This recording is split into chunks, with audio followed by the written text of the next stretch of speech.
Hi, it's time for Foreplay. I'm certified sex therapist Lori Watson, author of Wanting Sex Again, and I'm here with marriage family therapist Tony Del Medico, my co-host. You can check us out on the web at foreplayrst.com. Find us on YouTube, Twitter, and Facebook. We'd love to hear from you. Lori, where will Foreplay lead us today? Ooh, Tony, this is a good one. We have somebody wrote in, and Wonderful. We have a question today. It's about a woman who is 42 years old, and she couldn't care less about sex. Do you want to read it, or do you want me to read it, Lori? Sure, I can read it. All right. Okay, dear Lori and Tony, I'm 42 years old, as is my wife. This is from the man. And we have 2 kids, 5 and 7, but the problem started long before the kids came along. When we met and married, sex was fabulous, but a couple years into the marriage, it happened a lot less frequency. Now my wife says she couldn't care less. She says she finds me technically attractive, but doesn't think she would feel desire if I looked like Bradley Cooper. What is going on, and what can I do about this? Ouch. The Bradley Cooper phrase just killed me. I'm thinking if Bradley Cooper isn't doing it, there may be some serious problems there. Yeah, but I don't think that that's really necessarily everything that turns a woman on is what a man looks like. I think there's more going on usually than just that. I think men think that because they wouldn't want to have sex unless, if they didn't want to have sex, it would be because they didn't think she was attractive. What do you think? I think it depends on the man. Some men suffer from low libido. Some men will just do anything, right? Exactly. Yeah. And some men will try to blame it on something, whether it's a weight gain, whether it's aging, whether it's being too tired. So I think it's unique to the person. I think as you read this, and we read over it before the show, I was thinking about this term technically attractive. And I was wondering if anything came to mind on that. So technically you're attractive, but really I'm not attracted to you. That's sort of hard to take as a partner, Yeah, I think that women do say that a lot, though. And certainly I feel that sometimes. I think men are technically attractive. I can see that they, maybe have good looks, but I'm not really drawn to them. So when you read this, what were some of the things, obviously if this couple had come into your office, right, what were some things that immediately start going through your mind as you hear the story? Okay, so I mean, this is my bread and butter, right? People come in with this problem all day long, and I've been working on this for years, and this is a lot of what my book is about, Wanting Sex Again. Right. So definitely, I have a lot of questions for her and for him. But the first thing I would want to know is, number one, does she have orgasms? Because a lot of women, for whatever reason, maybe she was orgasmic in the beginning, but she's too tired, or he didn't get it right, or something, and she stops having orgasms. And without orgasms, women are not going to have libido. And some women, even at 42, they never figured it out. And so, it died a long time ago. As a marriage and family therapist, I'm always wondering, this is his perspective. He's saying sex was wonderful when we were together. And I'm curious, I'd be really curious to know what her experience of their sex life was like. Yeah, so does she remember it the same way? Were they even on the same page? Yeah, exactly. Or did she tell him what she was feeling? I think so many women don't talk about their experience. It's silent. They just let it be instead of telling him, this isn't working for me, or I'm not as excited about it as you are, and this is why. So that it could have been corrected early, right? And it's not. So if you go to orgasms first, Lori, and you find that she is orgasmic or was orgasmic in the beginning, what do you do with that information then? Okay, so I'm having orgasms, but I'm not attracted to him. Yeah, so what do I do? Sometimes women say things that men think is crazy. I have great orgasms, but it doesn't make me want to do it again. And that probably makes men's mind just explode inside. It's like they don't understand that. But I think for women, sex is very complicated. It's a complex process, and there's meaning behind it other than just physiological release. Okay, the next thing I want to know is just technically, does she have any pain problems? It's crazy, but a lot of women do have pain problems. For instance, they decide, I want to make him happy. And so they're having intercourse before they're really aroused, before their body is ready. Mm-hmm. And it hurts. And over time, that can create a big problem. And then they have pain problems from then on. And then there's other technical things. We don't necessarily want to talk about it. But you who are out there and suffer pain problems, you know what I'm talking about. It's the 3 V's, vestibulitis, vaginismus, and vulvodynia, which is all weird pain things that happen to women. And unfortunately, it happens more commonly than we're aware of. You got to run straight to your gynecologist. And if your gynecologist doesn't help you, go to a pelvic pain specialist. Because a lot of women, they bounce from doctor to doctor. They have these issues. And by the time they get to me, they feel a little crazy. Like, I've been told it's in my head, but really, I think it's in my body. And most of the time I say to them, it is in your body. And then I get them to the specialist that they need. So that's one thing that I check out. Just I want to know, are you aroused? Are you really aroused enough so that it's comfortable? Are you using a lubricant? And is that part of the problem? I'm thinking about children 5 and 7, and this idea of just taking your time is really hard to do with 2 small children in the house. Sure. Everything is sped up. So. Everything is hard to do with 2 small children. Well, I'm wondering, but he's saying these problems were way before kids. I mean, that complicates it, right? Right. I think about children. They come into the marriage, but there's often cracks in the sex life before they get there. And then this is just the Grand Cavern. Yeah. And the sad thing is they're thinking that this is going to bring us actually closer together when in fact, these children just lay those vulnerable spots wide open. Sure. Children are big stressors on any relationship. Yeah. I mean, they're wonderful. We love them, but it's a lot of work. Yeah. So I think the next thing I want to ask her is how much kind of natural libido does she have? So I ask her, how often do you think about sex yourself? And, women think about sex very differently than men think about sex. For a man, he sees a woman and he's thinking about doing her. Right, having sex with her. And for women, they have a more mild fantasy life. So maybe they think, gosh, she's got great hair. Or they think, some magazine in the grocery store kind of triggers them to think, I don't know if I know that about sex. Those are actually the beginnings of sexual fantasies for women. Or she hears a sexy song that she heard in high school and, it's like she remembers. That is a sexual fantasy. So I ask women, it's not just do you think about having sex, but do you get triggered sexually through kind of the environment? Does that happen for you? And that's what I'm looking for. Sort of where's your sexual thermostat set? Right. And if a woman gives me the answer, and this is going to sound crazy low to you, Tony, but if a woman gives me an answer, I think about sex twice a month. To me, that's great news. Okay. I can get her there because what I want to have happen is I want her to initiate those 2 times during the month. Fabulous. And I want her to learn to be receptive because women have kind of more receptive desire. They get turned on and they're open to sex, but they don't necessarily have that part that says, I want to do it right now. So I want her to learn to act on the 2 times a month and then to become aware of her receptive desire. And that often brings a good match in a heterosexual couple, So, it brings both of their thermostats more in line over time is what you're saying. So you're really working on this mismatch. Yes. And I would say the number one thing in a coupleship that shuts women down is the emotional connection between her and her partner, especially with small children. I'm going to argue it, and you can all write in and argue with me, but I mean, really, women are still doing more than their fair share with small children. They're doing more household management, more childcare, and resentment becomes the monster under the bed. And still having full-time careers on top of it now. And still having, yes, absolutely. Right. In addition to. But we haven't stepped up to the plate. And the resentment about that is just huge, and it kills their sexual desire. So it steals that. And so that's what I want to know. And I ask women, does he listen to you? And does he respect you? Because you can't ask, we're in the South. You can't ask a Southern woman, is your marriage good? She's going to say yes.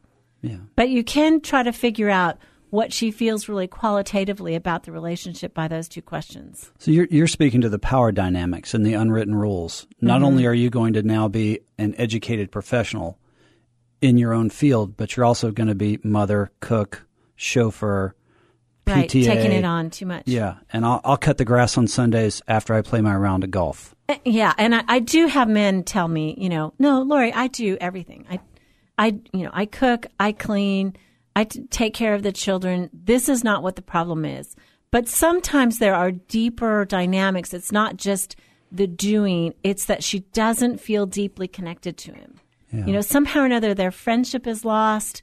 They're not sharing vulnerably. They're not talking about the things that are significant. I mean, I think the number one thing a man can do to help emotional connection is listen to his wife. Listen to her just on a daily basis. Let her not fix it, but just let her rant a little bit about her day. And that can be a wonderful connector for her. Great. Well, Lori, this is bringing us to the end of the first half of our episode on She Couldn't Care Less About Sex. So we'll be right back after this short break. Okay, back with some more foreplay in a minute. Wanting Sex Again.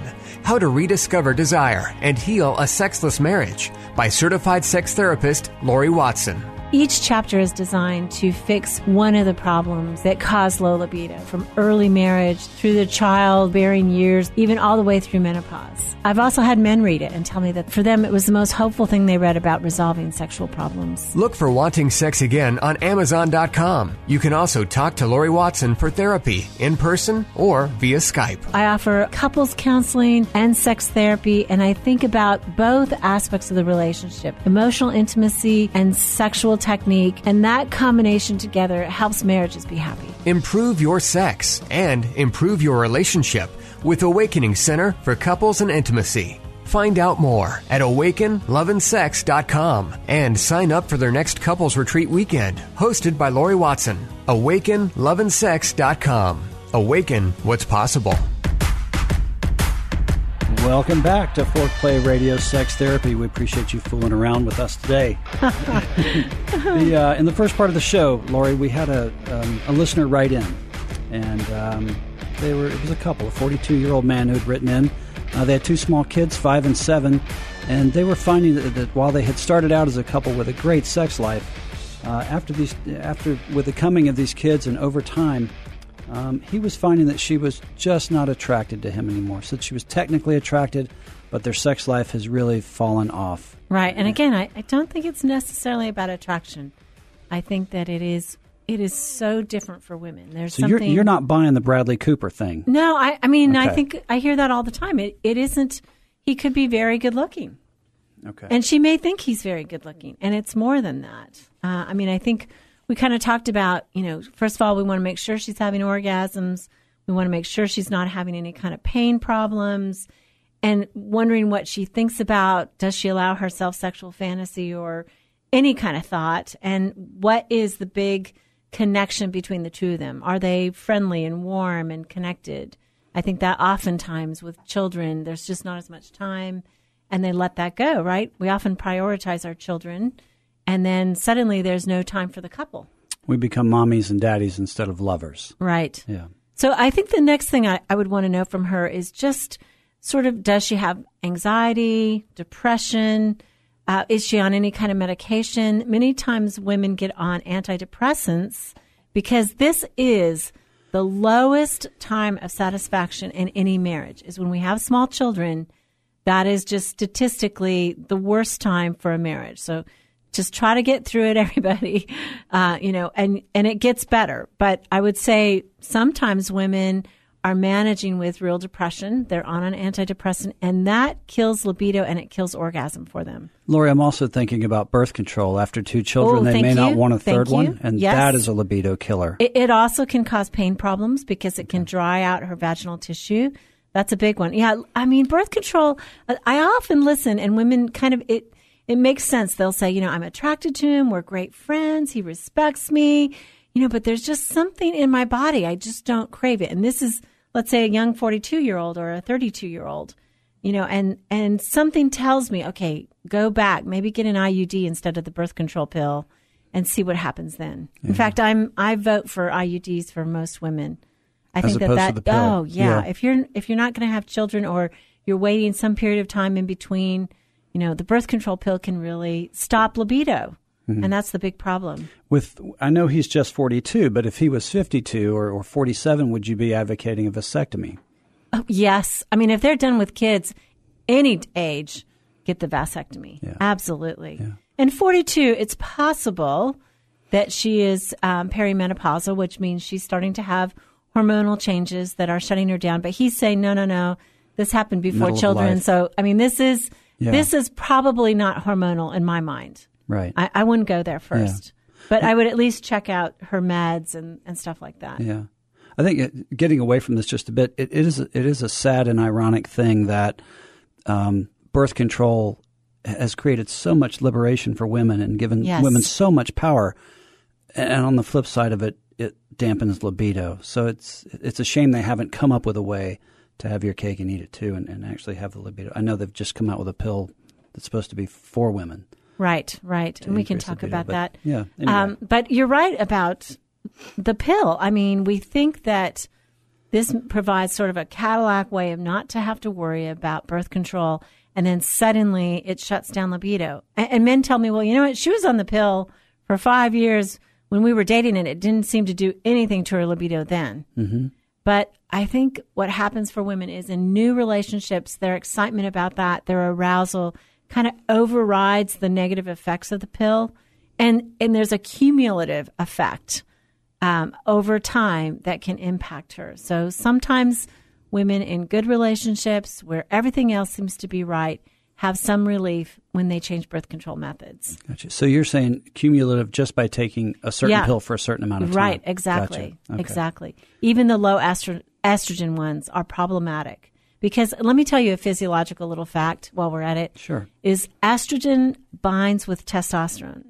And testosterone is the hormone in both men and women that gives us that physical hunger, that wanting sex. And so without that, it can be bound together with the estrogen in the pill. So we have a problem. So talk to your gynae about that. Gotcha. I'm coming back to technically attractive. I know we keep wanting to move on from that. And I think we're trying to get at, you're really talking about desire. Mm-hmm. Because you have people oftentimes who come in are extraordinarily physically attractive on the outside, even to each other. Yes. And yet you can't sense any deep desire or connection underneath. And so if couples are going to reconnect, mm-hmm. I think that's what we're getting at, is trying to looking at the technical problems. Are there any things that need to be reset physiologically? And then how do you go about working that desire piece? I think some of it for me is just kind of shaving off what doesn't work, trying to figure out and fixing all the things that don't work, and then wondering about the attraction piece. I was talking to a young woman this week, and she said somewhere mid-marriage, she's just not attracted to him. And, that's a really scary thing for anybody to hear. My partner is no longer attracted to me. Oh, my gosh. Do you think that's a natural stage in a long-term relationship? No, I really don't. I don't. For many women and men too, I don't think that that's natural. I think that for women, attraction is not necessarily about physical looks. Right. There's something, particularly this woman, we nailed it down to, he got preoccupied, he got busy. And she said, sometimes I dress it up and I walk into the room and he might say, you look nice, but there isn't that pop, that male energy. And I think for women, being attracted, being turned on is so much about turning on the other one, turning on the man visually, just kind of having that male energy come your way is so exciting to women. Right. And so without his reciprocity in the game, that kind of falls away. And he's thinking, okay, it's like now we're married and I don't necessarily need to give that reassurance, that verbal compliment. And I got to say, there's $1 billion industry out there in romance novels, and it's all about him describing to her how attracted he is. You're so beautiful. You look so great. Yeah. And women just respond to that, and they feel attractive and often feel more attracted to the person who is making them feel that way. Well, it's interesting. As I work with lots of men in my practice, it is not uncommon for men who have been in committed relationships for a while to come in a bit confused. Like they thought that the wooing part of the relationship stopped once they decided to throw in together. Mm-hmm. And they come in going, "Oh, I didn't realize that I needed to keep closing. I needed to keep being on the prowl and the hunt. I actually have to keep working here in this relationship. I thought I would just sit back and I did all that. My sandwiches would be brought to me on the couch on Sundays while I watched the football game. Yeah, I've done that. Like, what more does she want? And it's sort of, I'm not sure where that comes from in the culture. Like, somehow you just give up after you've gotten your, I don't know what the right word is. You've captured your prey. I mean, right. It's almost, the hunt is over, and so maybe the excitement is over. Yeah. I do think, though, I mean, there is something about living with someone, right, where they become familiar to us. Exactly. You know, we see them in all kinds of states when they're sick, you know, when they're having bad moods, you know, when they're down and out.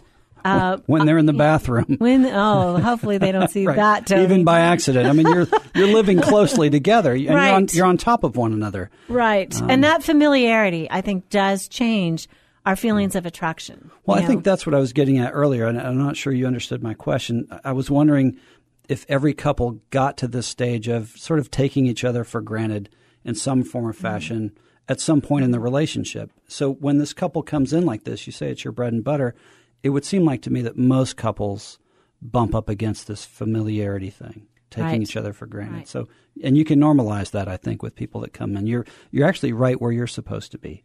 Sure. You know? I mean, I think there does have to be some sort of mystery in the relationship. We have to have active, full lives outside of our marriage, so we have something to talk about, something that we're excited about, that we bring into the relationship that kind of infuses it with something else other than just the bills, the children, talking about what's wrong between us, right? I mean, there has to have that excitement that we bring to it. I would also say another thing that happens in couples in long-term relationship is they start to have sex in the same old way. You know, it's sort of like go upstairs, pull down the sheets, get ready, do it, clean up, go to sleep. And pretty soon, nobody wants to do that. It's so boring. I would say this is crazy, but a good 20% of the women who come in and say, I have low libido, I never want to do it again. Really, as it turns out, they have good erotic parts. They do think about sex. They are very sexual, but maybe they've tried to communicate to their partner what they like and he's forgotten about it or he doesn't do it. And they are actually more erotic than their partner. Wow. You know, but for some reason as women, we feel like we can't own it. And so we shut down. We don't necessarily manage the sex life in the direction that makes it work for us. And so the sexiness of sex is just gone and then nobody wants to do it. And with him pressing, that probably just causes her to recede further behind the facade of not being interested. Right. So somehow the dynamic needs to shift so that can come out. Right. And he might be pressing, we don't know, but he might be pressing for it his way. Right. Let's just do it frequently, get it done. Yeah. You know, I had a girlfriend who really was sexual, and then her husband just basically, it was a shout out from the shower. Hey, hon, you want to do it? It's like, it wasn't good for her. Yeah. Same old, same old.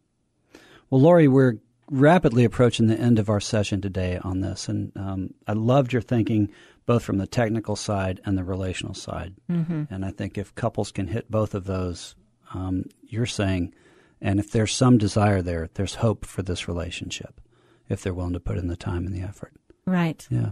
Do you have a tip for the day on this? Sure. I think the tip of the day, I guess a tip for this couple. Yeah. Right. The tip of the day for this couple is it's complex. Don't take it personally. Don't be afraid that she's not attracted to you. But understand that this is a very complex mechanism for her to have continuous desire, and try to explore all these aspects with her. Ask her questions. Yeah. I think my tip is just to say, yay, that you had enough courage to write in. This is a first step in doing something about this, because you could easily be sitting here 10 years from now with the same problem. So that's hopeful in and of itself. So great job, and just keep trying to open to it. Right. Thank you so much for this letter. Yeah. Well, that's about it for Radio Sex Therapy today. I'm marriage and family therapist Tony Del Medico with Lori Watson, author and sex therapist. Thanks for joining us. We'll see you next time for some more Foreplay. Hey, help us stay on top here at Foreplay. We'd love it if you would subscribe and share it with your friends. And please take 1 sec and rate and review us. Thanks so much.